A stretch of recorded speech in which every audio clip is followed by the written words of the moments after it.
찬송가 360장 부르시면서 찬양 예배를 시작합니다. 360장입니다. 갱근나 발소리에 주의 오용 났으니 십자가의 근기를 높이 들고 나가세. 선한 싸움 낙사르고 의의 멸류관 받았으리라. 선한 싸움 낙사르고 의의 멸류관 예루살렘 속에서 멸류관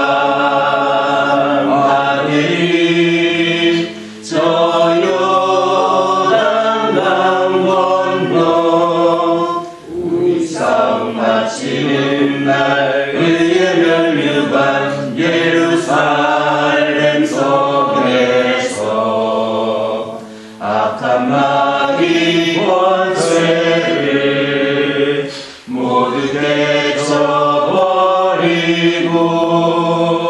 승리하신 주님과 승전파를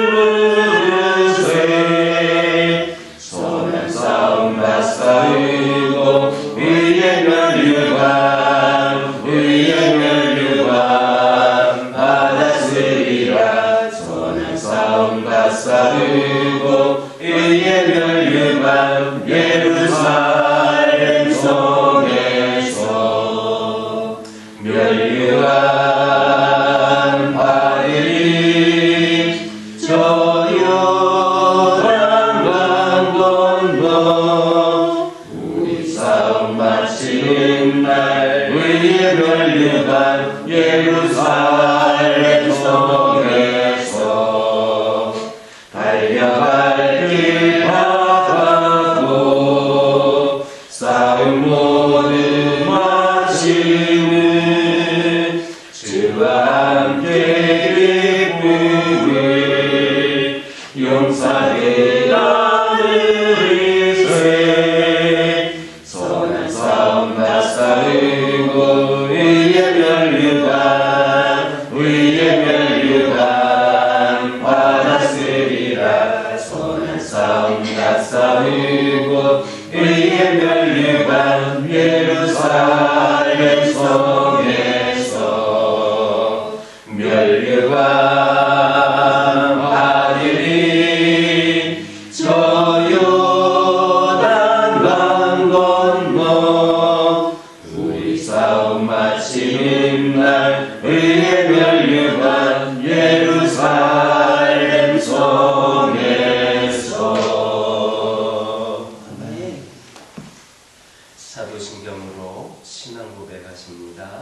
전능하사 천지를 만드신 하나님 아버지를 내가 믿사오며 그 외아들 우리 주 예수 그리스도를 믿사오니 이는 성령으로 잉태하사 동정녀 마리아에게 낳으시고 본디오 빌라도에게 고난을 받으사 십자가에 못 박혀 죽으시고 장사한 지 사흘 만에 죽은 자 가운데서 다시 살아나시며 하늘에 오르사 전능하신 하나님 우편에 앉아 계시다가 저리로서 산자와 죽은 자를 심판하러 오시리라.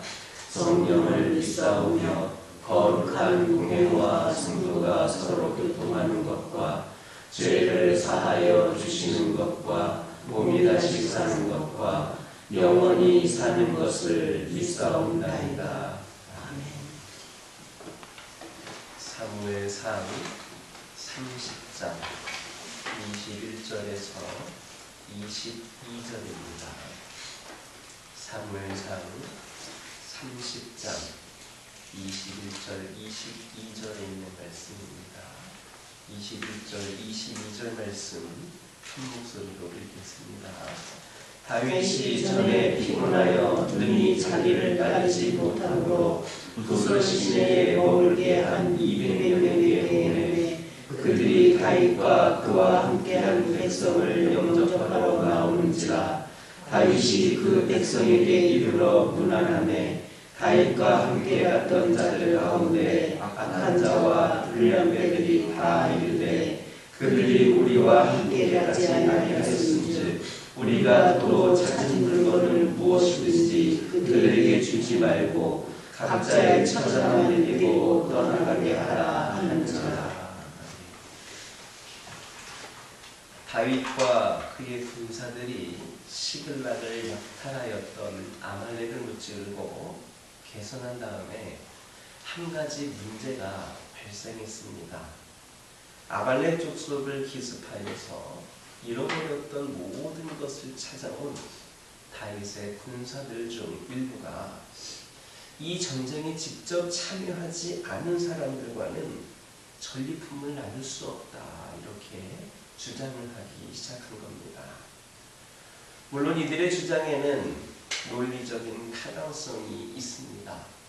목숨을 걸고 싸운 자와 그렇지 않은 자는 분명 다른 대우를 해줄 필요가 있었습니다. 그러나 이런 논리적 타당성에도 불구하고 사무엘서를 보면 전리품의 차등 분배를 요구하는 이들을 가리켜서 악한 자와 불량배라고 분명히 못 받고 있습니다. 그렇다면 이 사무엘서의 저자는 왜 굳이 이런 표현까지 써가면서 그들의 부당함을 드러내고 있는가? 그 이유는 이들이 물질적인 이익에만 마음을 쓰며 더 연약한 자를 보호해야 되는 성도의 은혜와 원리를 전혀 고려하고 있지 않았기 때문입니다. 실로 피곤하여 아말렉 족속과의 전쟁의 끝까지 따라가지 못한 이들은 더 연약한 자들이었습니다. 육체적으로 약해졌을 뿐 아니라 아무런 발언권도 갖지 못한 지극히 연약한 자들이 되어 있었습니다. 그런데 이들만이 연약한 자이고 참전하여 싸웠던 자들은 강한 자입니까? 절대 그렇지 않습니다. 아말렉과의 전쟁의 승리는 그들의 힘으로 얻은 것이 아니었습니다. 그것은 모두 하나님이 하신 일입니다. 다윗과 함께한 자들이 아말렉 족속을 찾기 위해서 헤맬 때 이 애굽 소년을 만나게 하셔서 마침내 그들의 행방을 알게 하신 이는 물론 하나님이셨습니다. 하나님의 섭리가 아니었더라면 어찌 사로잡힌 이스라엘 여인들과 이 어린 아이들이 죽지 않고 그저 끌려가기만 할 수 있었겠습니까? 하나님의 도우심이 아니었다면 어찌 그리 쉽게 아말렉 족속을 무찌를 수 있었겠습니까? 실로 그들이 얻은 전리품은 다윗이 탈취한 것이 아니라 하나님이 탈취하게 하신 겁니다. 다시 말해서 참전한 자도 연약한 자에 불과했으며 참전하지 못한 자들은 더 연약한 자들이었던 겁니다. 그러므로 참전했던 자들은 마땅히 승리케 하신 하나님의 은혜를 감사하며 모든 백성들과 함께 전리품을 나누며 함께 기뻐했어야 마땅했습니다. 하지만 그들은 이런 생각을 하지 못하고 본문에서와 같이 어리석은 주장을 하게 되었습니다. 왜냐하면 그들은 더 연약한 자를, 자기들보다 더 연약한 자를 보호하는 것이 은혜 속에 사는 성도들이 마땅히 해야 될 바임을 깨닫지 못했기 때문입니다. 실로 하나님의 은혜를 아는 자만이 다른 사람에게도 은혜를 베풀 수 있는 겁니다. 오늘날에는 교회에서도 사랑과 은혜의 원리 대신 자본주의의 논리만이 힘을 얻고 있다는 우려의 소리가 높아지고 있습니다. 많이 가진 자들은 많이 가진 자들끼리 모여서 가지고 있는 것들을 누리려고 합니다. 다른 사람보다 연약한 자들은 별다른 도움을 받지 못하고 그저 자신의 처지에만 만족해야 됩니다. 아무도 항변할 생각을 하지 못하고 자신의 것들을 나누어줘야 된다라는 생각하는 사람들이 별로 없습니다. 그러나 이는 결코 하나님의 마음을 기쁘시게 할 수 없는 행동들입니다. 바울 당시 고린도 교회에서는 공동 식사 자리에 이런 일이 있어서 어떤 이들은 먹을 것을 싸가지고 남보다 일찍 와서 가지고 온 것을 혼자 다 먹어버렸습니다. 반면에 가난한 이들은 먹을 것이 없어 부끄러움을 당할 수밖에 없었습니다. 사도 바울은 이 일을 두고 주의 만찬을 더럽히는 일로 규정을 하고 크게 책망했습니다. 더 연약한 자들을 살펴야 되는 것은 덜 연약한 자들이지만 하나님께서 주시는 은혜를 받고 있는 상대적인 강자들이 지켜야 할 마땅한 의무입니다. 이를 무시했을 때 성도 상호 간에 있어야 할 사랑의 원리가 무너지는 것은 물론 무의식 중에 자신들에게 부어주신 하나님의 은혜를 인정하지 않는 그런 결과에 이르게 되는 겁니다. 더 연약한 자를 보호하는 것은 성도들의 마땅한 의무입니다. 또 하나님이 주신 귀한 축복의 통로가 될 겁니다. 야박한 자본주의의 논리를 앞세워 형제들의 눈에 눈물을 흘리게 하는 자를 하나님께서는 결코 용서하지 않으실 겁니다. 그러므로 하나님께 무한한 은혜와 사랑을 받은 우리 모두가 비록 연약한 자들이지만 우리보다 더 연약하고 상대적으로 약자인 자들에게 더욱더 베풀 수 있고 나눌 수 있는, 그래서 귀한 축복의 은혜를 경험하는 저와 여러분 되기를 주님의 이름으로 축원합니다. 기도하겠습니다. 사랑의 하나님, 저희들이 부족함이 많고 연약한 자들이지만 저희들보다 연약하고 상대적으로 약자인 자들을 아버지 하나님 돕고 섬겨야 되는 것이 저희들의 의무임을 마땅히 깨닫게 하여 주시고 하나님께 받은 은혜와 사랑을 마음껏 나누고 베풀 수 있는 삶 속에서 실천할 수 있는 저희들 되게 하여 주옵소서. 아버지 하나님, 기도드립니다. 오늘날 이 세상을 살아갈 때에 때로는 저희들이 너무나도 고독하게 느껴질 때가 있음을 고백을 합니다. 끊임없이 카톡이 울리고 어느 곳에서든 사람들과 웃으며 인사를 나누고는 있지만 혼자 남겨지게 되는 그 순간 세상에 나 혼자 덩그러니 서 있는 것 같은 쓸쓸함이 밀려올 때가 있음을 고백을 합니다. 사람들은 저마다 화려하게 앞서가는 것 같은데 나만 이 자리에서 길 잃는 것 같은 마음이 들 때가 있습니다. 교회 안에서도 내 마음 깊은 곳의 아픔을 남들에게 쉽게 말하지 못하는 그런 경우들이 있습니다. 부끄러운 고민들을 꺼내놓으면 혹시라도 나를 이상하게 보진 않을까 생각이 들 때가 있습니다. 믿음이 부족해서 그렇다는 가벼운 판단을 들을까봐 입을 다물게 될 때가 있습니다. 아버지 하나님, 이 시간 기도드리기를 원합니다. 세상 속에서는 가치관이 달라 섞이지 못하고 교회 안에서는 완벽한 소속함을 느끼지 못하는 그런 심령들에게 그리스도인을 사랑한다는 것이 때로는 고립된 섬처럼 버겁게 느껴질 때가 있지만 우리 하나님의 깊은 사랑을 다시금 경험케 하옵소서. 이 고독함이 잘못된 것이 아니라 진짜 사랑과 진짜 공동체를 갈망하는 영혼의 배고픔이라는 것을 깨닫게 하옵소서.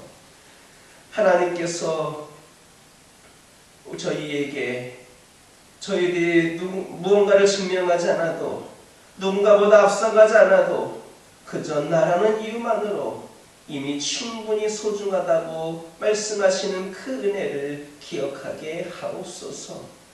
저희들 이 무거운 마음을 혼자 붙들고 버티려 하지 않게 하여 주시고, 저희의 연약함을 내놓아도 안전한 곳, 함께 웃고 함께 우러들 수 있는 진정한 동역자들을 만날 수 있도록 우리 심령들을 축복하여 주옵소서.